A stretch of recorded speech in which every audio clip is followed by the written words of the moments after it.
Hi friends, it's Sarah from Ruffles and Rainboots here with a free gnome pattern for this little guy. Boop, if you'd like to make him, just stick around.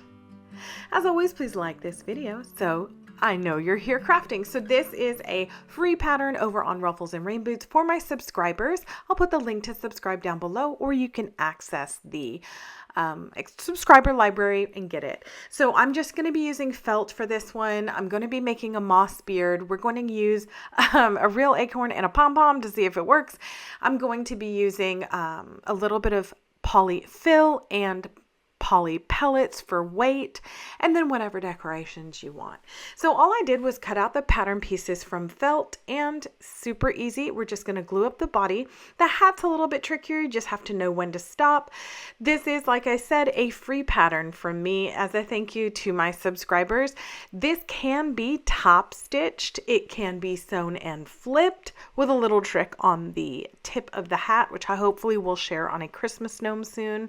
And then also it can be hot glued. So it's no big deal. I also just had somebody, I want to say about a month ago, send me pictures of them hand stitching this.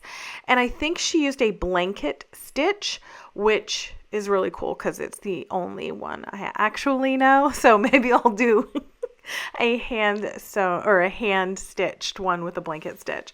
So as you can see, I'm using a thin bead of glue here with a detailed tip glue gun. If you're using a regular size glue gun, you're not going to get this tip. Whoopsie. You're not going to get this little tip as tight as you could for the stuffing. A little bit of glue seeped out, but don't worry about that. I'm just going to cut that off when it dries. Isn't that amazing? By the way, if your fabric is a little edgy, a little less than smooth, guess what? You can also just cut that off when the glue dries. So don't really worry about it. I also had somebody separately send me a little heart and kind of like snowflake thing that they had hand embroidered on the hat, which I thought was pretty cool. For the body assembly, guess what? We're just going to make two tacos. One is going to be the body and one is going to be the base. And we just start at one side. I like to say you just glue or sew all the way around. If you are gluing, you want to let that sit, and you can also benefit from sewing pins or clips, whatever floats your fancy. But like I said, you're just going to make two tacos, and then where the tacos both crease, you're just going to put that point together.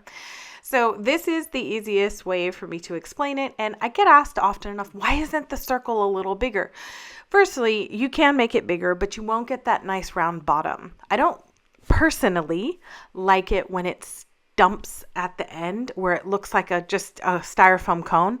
If I'm doing all this work, instead of just covering a cone with felt, then I want it to look like I sewed it, even though I didn't.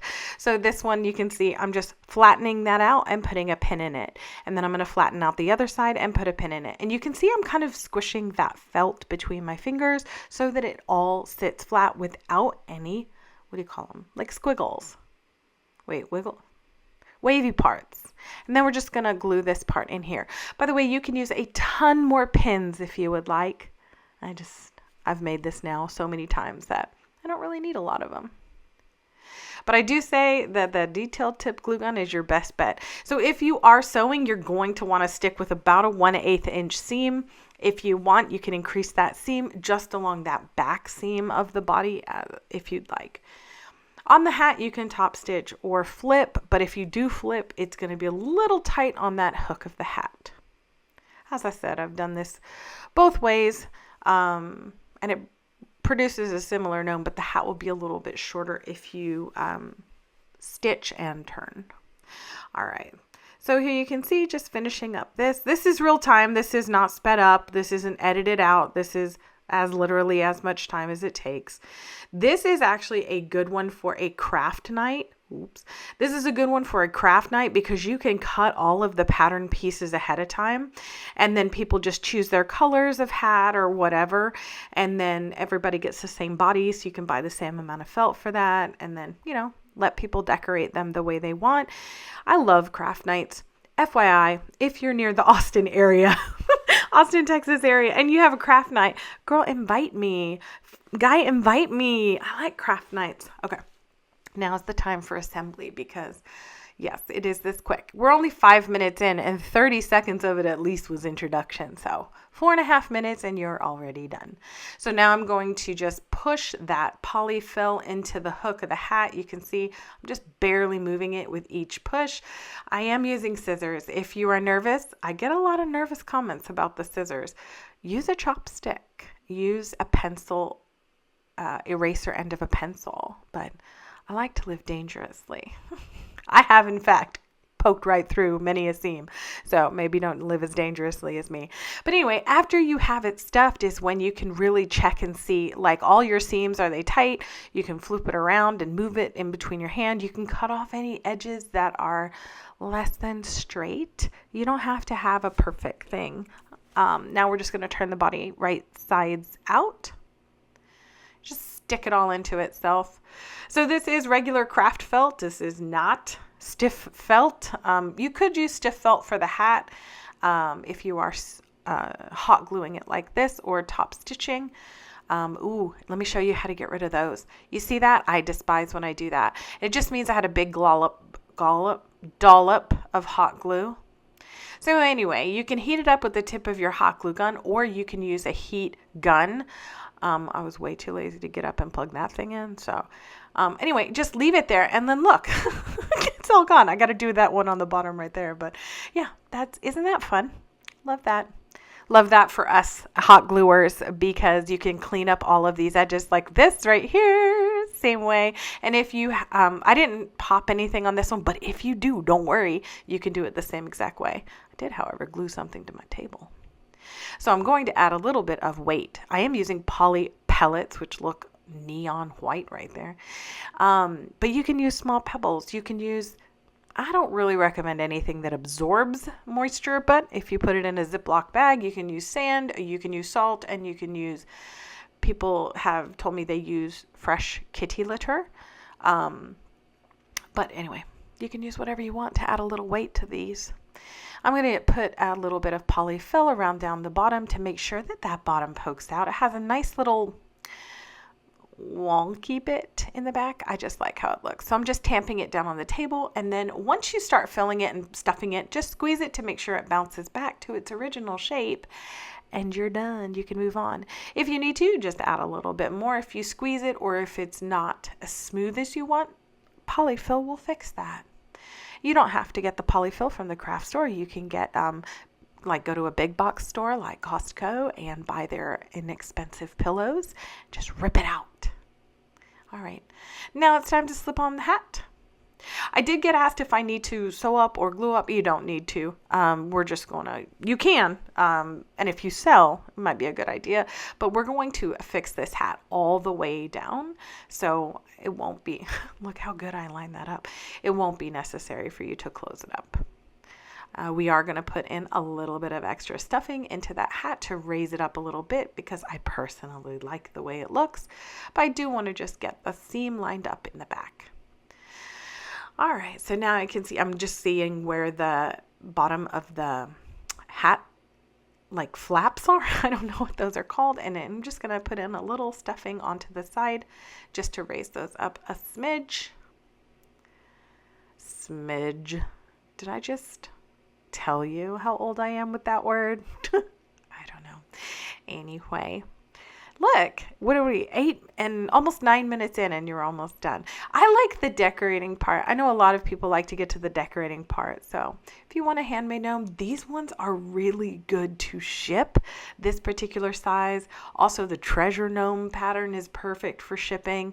You can keep your costs pretty low. Why I'm squeezing right there is because I want to make sure that if it is I almost said the word squozen. If it is squeezed, then I want it to bounce back. And so if it has any kind of divot or anything at all, I want to make sure that it, bounces back. So a little bit more right on this side, and then we should be good. I don't know why I can't speak today. Squozen. If you were an English teacher in a previous life or now, I do apologize for that little lapse in whatever, the butchering of the English language. Anyway, I'm just making sure what that little hand signal is to say, I want to make sure that the bottom edges of my hat are the same distance from the bottom of the gnome. As for decorations, this is going to be, I have these are all Dollar Tree leaves, and I have a whole package of them. So they've been sitting on my desk. It's July right now when I'm making this, and they've been sitting on my desk for months because I have had them forever. Every year at the Dollar Tree, they offer them, and I've only ever bought one pack and never used it. So this year, I am burning through craft supplies to make sure that I don't excessively, keep stuff on hand and never use it. So anyway, there's my acorn. I just cut off the top of a pom-pom and glued it into an acorn cap. Easy, right? That's what it's gonna be. All right.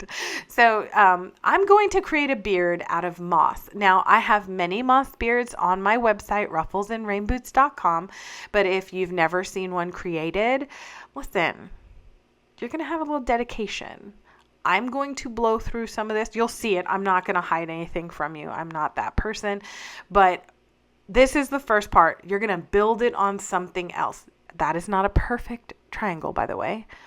You don't have to have a perfect triangle. You just have to have something that's going to fit up under your hat pretty well. Now, pretend you like messes, because look, you just took it out of the package and it goes everywhere. This is some dried moss, and it's not green, but I thought it was perfect for a fall gnome. And here's how the best way to apply this. I promise you, I have tried many ways over the years. Start at the bottom and just put glue and press. Now, you may want to get a face mask applicator, or those little finger guards that people use for hot glue, and you're just going to want to build it like this. Don't worry that it looks like this thus far, I promise. And then you're going to want to build up the center, because when you round this thing out, the center is going to look sparse. So just add a second or third layer to the center. And for everyone who's like, oh, I hate working with it, it's going to break apart. Yes, you just give it a haircut with your fingers. Shake it, drop it, touch it, move it, bend it, and then all these little pieces fall off. That won't be the only time. Just hang on a sec. You'll see. See how it's kind of stiff, and so we just want to make sure that we get it up under the edges of the hat, and it's wild and rugged. And I'm still breaking pieces off of it. But if you do that enough, I promise you, you won't have it. I have it out now, actually, because it is September 7th when I am recording this, and I have it now for my fall display, and it has not shed. But it does take a beating while I'm creating it. I'm not gentle. Just glue it down, tuck it up under. See, I just broke that piece off. That's okay.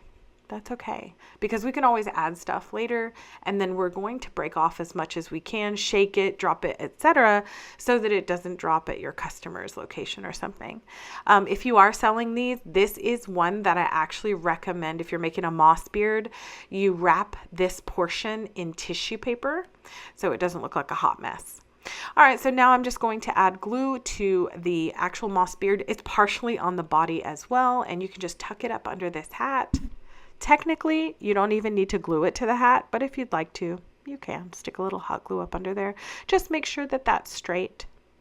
All right, so now what I'm going to do is just trim off any of this, which would prevent my hat from sitting flat. I'll do it on the other side as well, just making sure that they're even on both sides.